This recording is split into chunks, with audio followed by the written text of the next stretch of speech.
Okay, in this video we are going to look at postnatal growth and development of the skeletal system.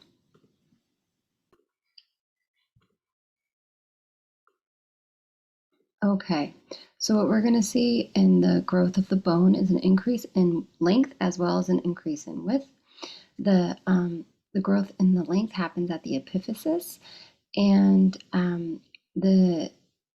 we'll look at an image with the cartilaginous disc to see where that's happening. The increase in length stops at age 25, and that means that when you achieve, for example, with your leg bones, a certain height, right, by age 25, that's usually going to cease, and you're at your max height for your development. Increase in width is a little bit different. The increase in width is going to happen over the lifespan, so you can increase and decrease the width. Osteoblasts are the builder of the osteocells underneath the periosteum, and the osteoclasts are the ones that are going to remove the bone, break it down, and it exits out. So it has this growth and remodeling phenomena that happens, and we'll look at all of that. Okay, so the growth and remodeling are closely related, but again, right, length of bone is going to stop at age 25, where although remodeling continues. Okay, so let's look at remodeling as the bone is growing. Well, that's what we'll call it now. So these arrows are pointing to where the cartilage is growing, right? And we looked at how cartilage grows previously.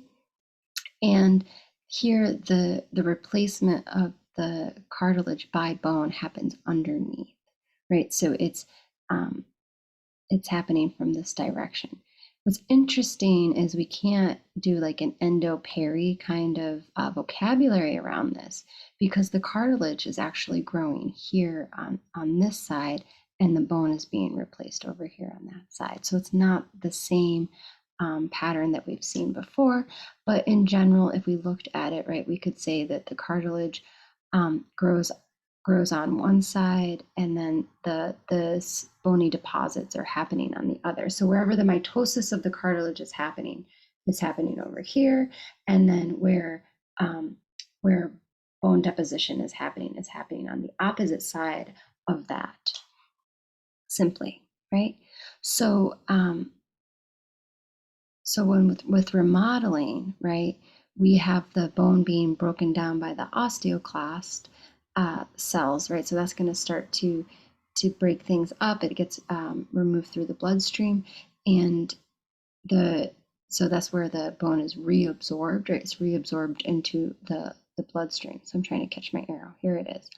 So with remodeling, we have the osteoclast existing here, so they're going to take down some of the bone, right? And then bone will continue to be deposited where there's continuous stress or tension.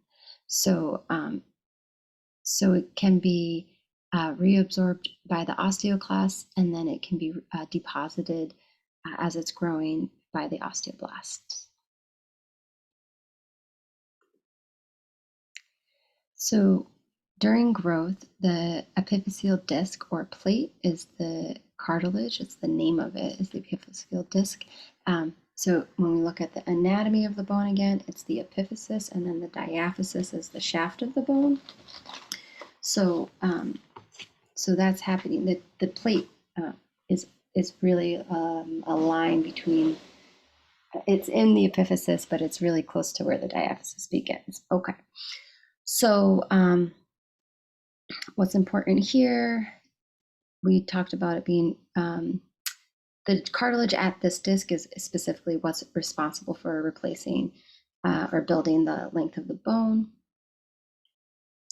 The cartilage eventually becomes inactive, so there's a point in the lifespan where the cartilage isn't continuing to grow, but the bone does. So that's the last leg of it, when the bone because the cartilage stops growing, the bone will completely fill in that place, and there's a remnant line, but the cartilage, for all intents and purposes, is no longer there, and you have full bone in that area.